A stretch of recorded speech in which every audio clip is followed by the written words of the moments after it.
Sejoli ditemukan tak bernyawa dalam mobil terparkir di tepi jalan sudah 2 hari tewas.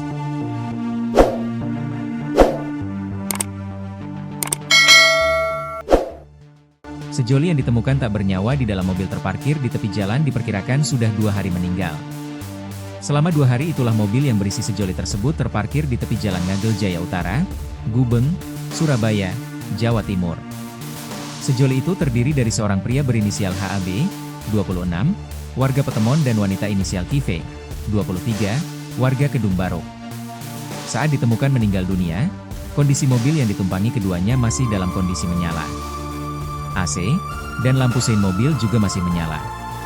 Penemuan ini bermula dari kecurigaan seorang asisten rumah tangga, Art, yang tinggal di sekitar lokasi.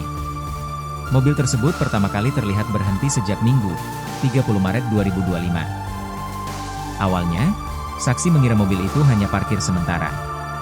Namun, hingga Selasa, 1 April 2025, pagi, kendaraan itu masih berada di tempat yang sama. Merasa ada sesuatu yang tidak beres, Art tersebut melaporkan temuannya kepada tetangga dan pengurus RT setempat. Bersama beberapa warga, mereka mencoba mengetuk kaca mobil, tetapi tidak ada respons dari dalam. Akhirnya, mereka segera menghubungi pihak berwenang melalui layanan darurat 110. Petugas medis dari Pemkot Surabaya dan BPBD tiba di lokasi sekitar pukul 8.40 waktu Indonesia Barat. Saat pemeriksaan dilakukan, mereka menemukan 2 orang di dalam mobil dalam keadaan tidak sadar. Setelah dilakukan pengecekan medis, keduanya dipastikan telah meninggal dunia. Petugas terkait tiba di lokasi langsung melakukan pengecekan dan penanganan korban tidak sadar. Setelah pengecekan oleh TGC Timur, kedua korban dinyatakan meninggal dunia, ujar Kabid Darlok BPBD Kota Surabaya, Buyung Hidayat, saat dihubungi, Selasa, 1 April 2025.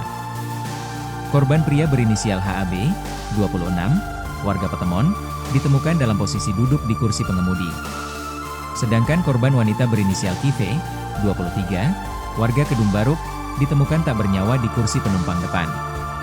Kepolisian yang datang ke lokasi langsung melakukan olah tempat kejadian perkara, TKP.